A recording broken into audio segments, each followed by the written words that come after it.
جنات کا قبول اسلام، بیعت عقبہ اولا و ثانیہ، اسراء و معراج، قریش کا دارالندوہ میں اجتماع، ہجرت مدینہ، غار ثور میں قیام، واقعہ ام معبد، قباء میں آمد، مدینہ منورہ میں تشریف آوری، مسجد نبوی کی تعمیر اور انصار و مہاجرین میں بھائی چارہ۔ لیجیے سماعت فرمائیے پیشکش محمد طارق شاہد۔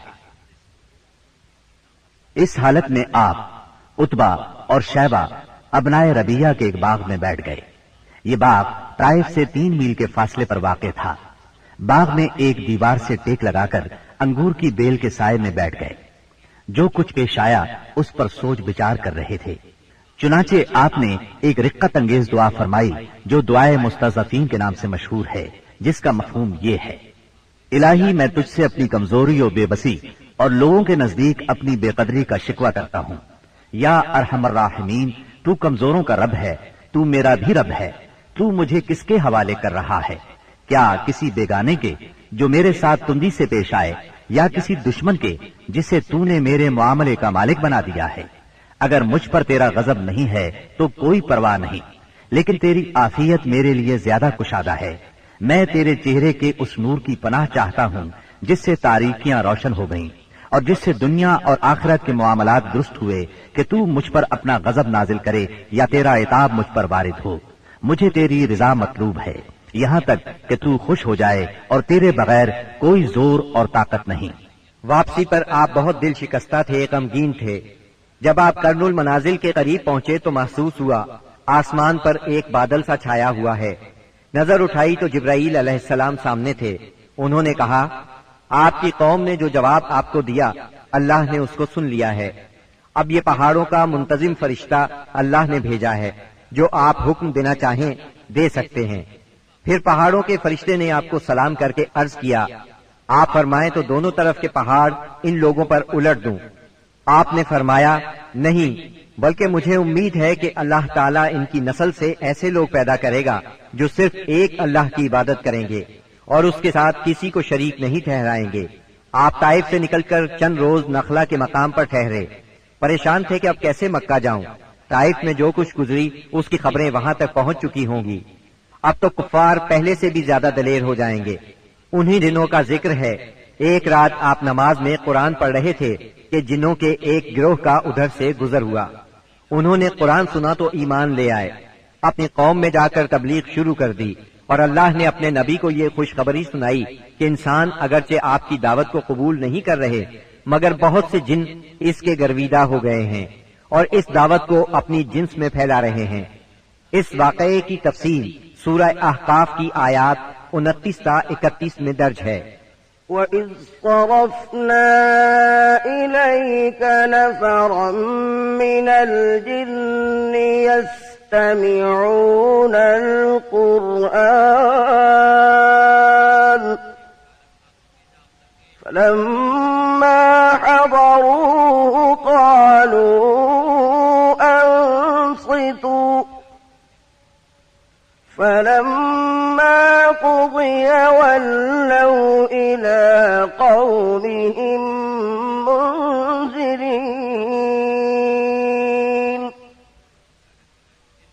قَالُوا يَا قَوْمَنَا إِنَّا سَمِعْنَا كِتَابًا أُنزِلَ مِن بَعْدِ مُوسَىٰ إِنَّا سَمِعْنَا كِتَابًا أُنزِلَ مِن بَعْدِ مُوسَىٰ مُصَدِّقًا لِّمَا بَيْنَ يَدَيْهِ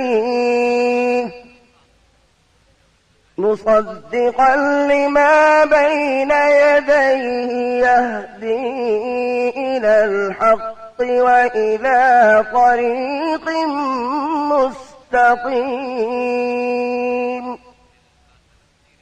يا قومنا أجيبوا داعي الله وآمنوا به يغفر لكم من ذنوبكم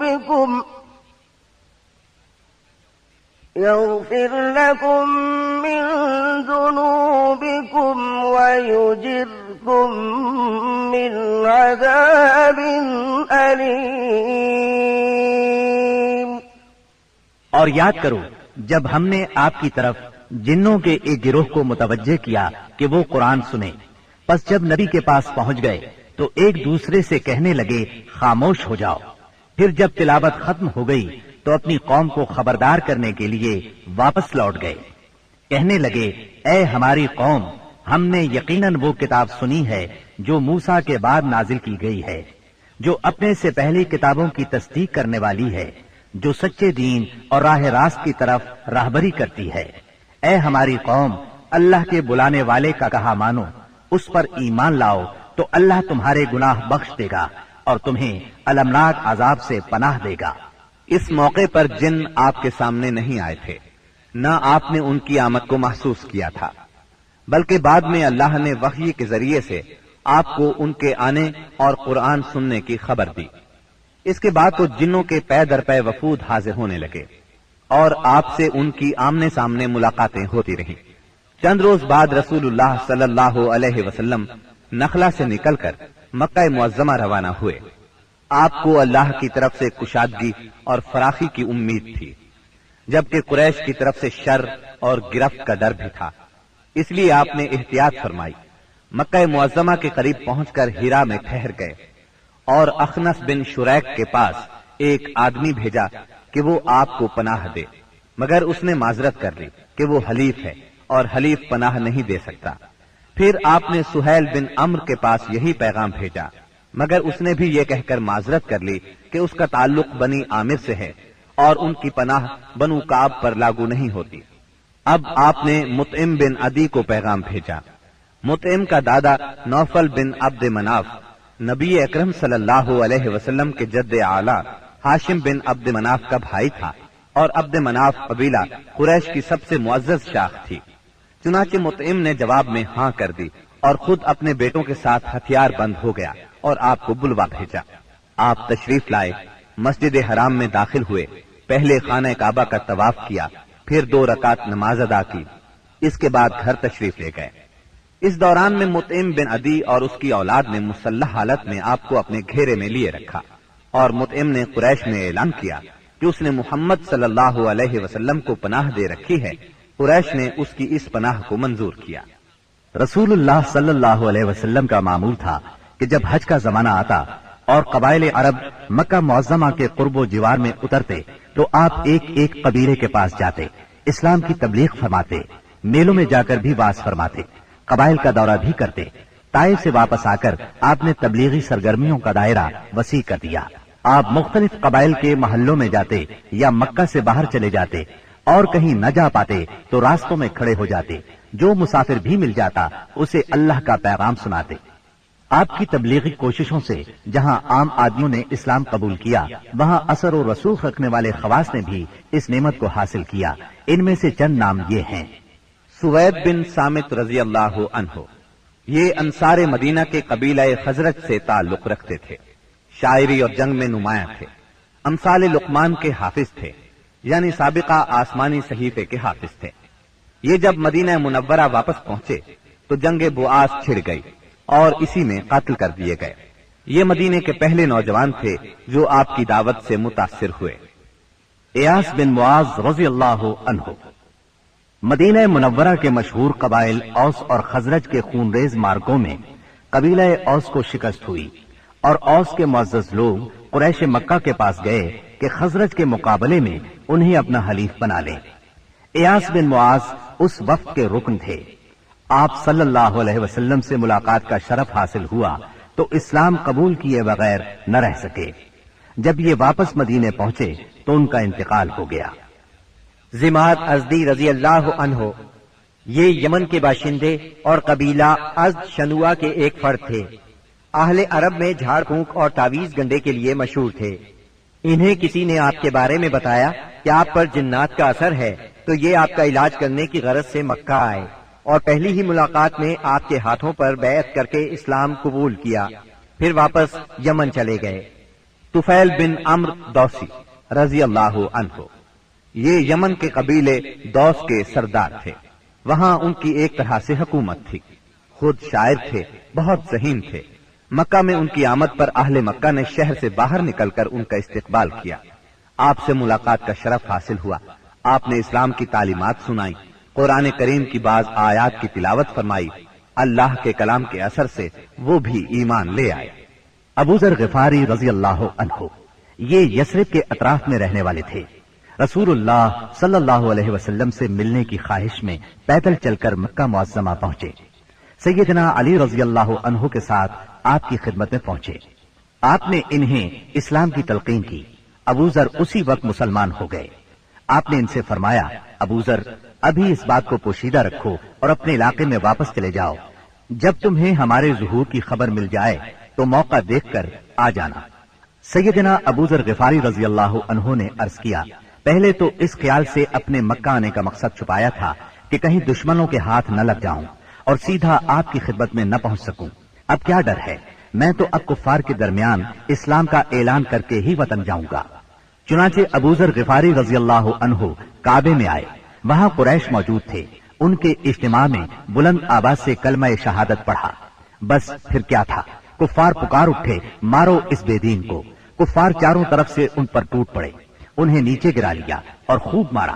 سیدنا عباس رضی اللہ عنہ نے دیکھ لیا, پکار اٹھے, یہ تو قبیلہ غفار کا آدمی ہے.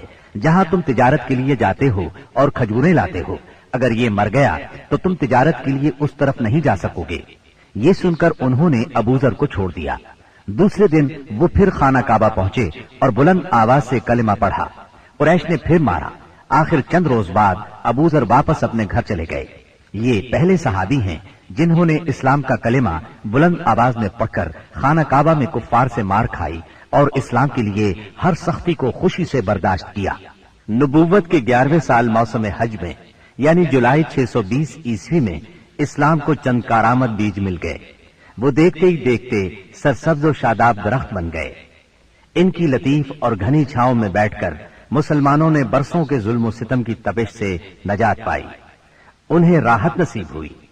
ان حضرات کے نام یہ ہیں: اسعد بن زرارہ, اوف بن حارث بن رفاعہ, یہ اوف بن افرا کے نام سے مشہور تھے. رافع بن مالک بن اجلان, قطبہ بن عامر بن حدیدہ, عقبہ بن عامر بن نادی اور جابر بن عبداللہ بن ریاح. یہ لوگ 11 نبوت میں حج کے لیے آنے والوں کے ہمراہ آئے تھے. چنانچہ یہ لوگ مینا کی گھاٹی میں رات کے وقت باتیں کر رہے تھے کہ رسول اللہ صلی اللہ علیہ وسلم کا گزر اس طرف سے ہوا. آپ نے آواز سنی تو ان کا رخ کیا. ان کے نزدیک پہنچ کر فرمایا, آپ کون لوگ ہیں؟ وہ بولے, ہم قبیلہ خزرج کا ایک گروہ ہیں. آپ نے فرمایا, یعنی یہود کے حلیف؟ وہ بولے, ہاں. آپ ٹھیک سمجھے. اس پر آپ نے فرمایا, تو پھر کیوں نہ آپ حضرات سے بیٹھ کر کچھ بات چیت کی جائے؟ انہوں نے کہا, ضرور, کیوں نہیں, تشریف رکھیے. چنانچہ آپ صلی اللہ علیہ وسلم وہاں ان کے پاس بیٹھ گئے. آپ نے ان پر اسلام کی حقیقت واضح کی, قرآن کی تلاوت کی اور اللہ عز و جل کی طرف دعوت دی. اس پر انہوں نے ایک دوسرے سے حیران ہو کر کہا, دیکھو یہ تو وہی نبی معلوم ہوتے ہیں جن کے حوالے سے یہود تمہیں دھمکیاں دیا کرتے ہیں, کہیں وہ اسلام لانے میں پہل نہ کر جائیں. چنانچہ ان حضرات نے فوراً ہی اسلام قبول کر لیا. پھر انہوں نے کہا, ہم اپنی قوم کو ایسی حالت میں چھوڑ کر آئے ہیں کہ کسی اور قوم میں ان جیسی دشمنی نہیں ہے. بس اگر اللہ تعالیٰ انہیں آپ پر اکٹھا کر دے تو ان کے لیے آپ سے معزز کوئی نہیں ہوگا. پھر انہوں نے وعدہ کیا, ہم دین کی دعوت دیں گے, آئندہ سال حج کے موقع پر پھر آپ سے ملاقات کریں گے. اور پھر جب یہ لوگ واپس مدینہ منورہ گئے تو اپنے ساتھ اسلام کا پیغام بھی لے گئے. چنانچہ وہاں گھر گھر اسلام کا چرچا ہونے لگا. اسی سال یعنی شوال 11 نبوت میں رسول اللہ صلی اللہ علیہ وسلم نے سیدہ عائشہ رضی اللہ عنہا سے نکاح فرمایا. اس وقت ان کی عمر 6 برس تھی. پھر ہجرت کے پہلے سال شوال ہی میں مدینے میں ان کی رخصتی ہوئی. اس وقت ان کی عمر 9 برس تھی. نبوت کے 12ویں سال اللہ تعالیٰ نے رسول اللہ صلی اللہ علیہ وسلم کو معراج کرائی. سبحان الذي أسرى بعبده ليلا من المسجد الحرام إلى المسجد الأقصى من المسجد الحرام إلى المسجد الأقصى الذي باركنا حوله لنريه من آياتنا إنه هو السميع البصير۔ پاک ہے وہ ذات جس نے اپنے بندے کو راتوں رات مسجد حرام سے مسجد اقصی تک کی سیر کرائی، جس کے گرد ہم نے برکت دے رکھی ہے تاکہ اسے ہم اپنی نشانیاں دکھائیں۔ بے شک وہ خوب سننے والا، خوب دیکھنے والا ہے۔ اس راہ سے مراد ہے راتوں رات نبی کریم صلی اللہ علیہ وسلم کا مکے سے بیت المقدس تشریف لے جانا، اور معراج سے مراد ہے عالم بالا میں تشریف لے جانا۔ یہ واقعہ جسم اور روح سمیت پیش آیا۔ واقعہ معراج کا خلاصہ یہ ہے کہ آپ اس شب عتیم یا ہجر کعبہ میں آرام فرما رہے تھے۔ اس وقت آپ بیداری اور نیند کی ملی جلی حالت میں تھے۔ ایسے میں جبرائیل علیہ السلام تشریف لائے۔ انہوں نے آپ کے سینہ مبارک کو چاک کیا اور آب زمزم سے دھو کر ایمان اور حکمت سے بھر دیا۔ پھر آپ کے سامنے سواری کے لیے براق لایا گیا، جو گھوڑے سے قدرے چھوٹا سفید رنگ کا جانور تھا۔ اس کی تیز رفتاری کی وجہ سے اسے براق کا نام دیا گیا۔ اس کا قدم جہاں تک نظر جاتی تھی وہاں پڑتا تھا۔ اس پر سوار ہو کر آپ بیت المقدس تشریف لے گئے، مسجد اقصی میں داخل ہوئے، 2 رکعت نماز ادا کی، اس میں تمام انبیاء کی امامت کرائی۔ پھر جبرائیل علیہ السلام آپ کے پاس 2 برتن لائے، ایک میں شراب تھی، دوسرے میں دودھ۔ آپ نے دودھ پسند فرمایا۔ اس پر جبریل علیہ السلام نے کہا، آپ نے فطرت پائی، آپ کو ہدایت نصیب ہوئی اور آپ کی امت کو بھی۔ اگر آپ شراب کو پسند فرماتے تو آپ کی امت گمراہ ہو جاتی۔ اس کے بعد آپ کو بیت المقدس سے آسمان دنیا تک لے جایا گیا۔ جبریل علیہ السلام نے دروازہ کھلوایا، آپ کے لیے دروازہ کھولا گیا۔ آپ نے وہاں انسانوں کے باپ سیدنا آدم علیہ السلام کو دیکھا اور انہیں سلام کیا۔ انہوں نے آپ کے سلام کے جواب میں فرمایا مرحبا۔ انہوں نے آپ کی نبوت کا اقرار بھی کیا۔ ان کے دائیں طرف ایک گروہ تھا، جب اس گروہ کی طرف دیکھتے تو مسکراتے۔ یہ سعادت مندوں کی روحیں تھیں۔ ان کے بائیں طرف بھی ایک گروہ تھا، جب انہیں دیکھتے تو روتے۔ یہ بدبختوں کی روحیں تھیں۔ پھر آپ صلی اللہ علیہ وسلم کو دوسرے آسمان پر لے جایا گیا۔ جبرائیل علیہ السلام نے دروازہ کھلوایا، آپ کے لیے دروازہ کھولا گیا۔ آپ نے اس میں 2 خالازاد بھائیوں یعنی سیدنا عیسیٰ ابن مریم علیہ السلام اور سیدنا یحییٰ علیہ السلام کو دیکھا اور انہیں سلام کیا۔ انہوں نے جواب دیا مرحبا اور آپ کی نبوت کا اقرار کیا۔ پھر تیسرے آسمان پر لے جایا گیا۔ وہاں آپ نے سیدنا یوسف علیہ السلام کو دیکھا۔ انہیں آدھا حسن دیا گیا تھا۔ آپ نے انہیں بھی سلام کیا۔ انہوں نے جواب میں کہا مرحبا۔ پھر آپ کی نبوت کا اقرار کیا۔ پھر آپ کو چوتھے آسمان پر لے جایا گیا۔ وہاں سیدنا ادریس علیہ السلام کو دیکھا اور آپ نے سلام کیا۔ انہوں نے سلام کا جواب دیا مرحبا اور آپ کی نبوت کا اقرار کیا۔ پھر 5ویں آسمان پر لے جایا گیا۔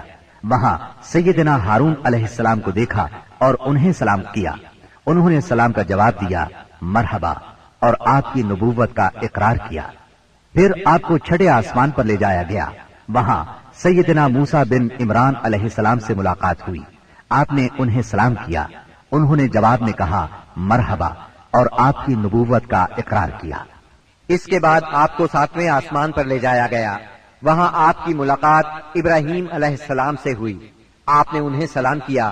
جواب میں انہوں نے کہا مرحبا اور آپ کی نبوت کا اقرار کیا۔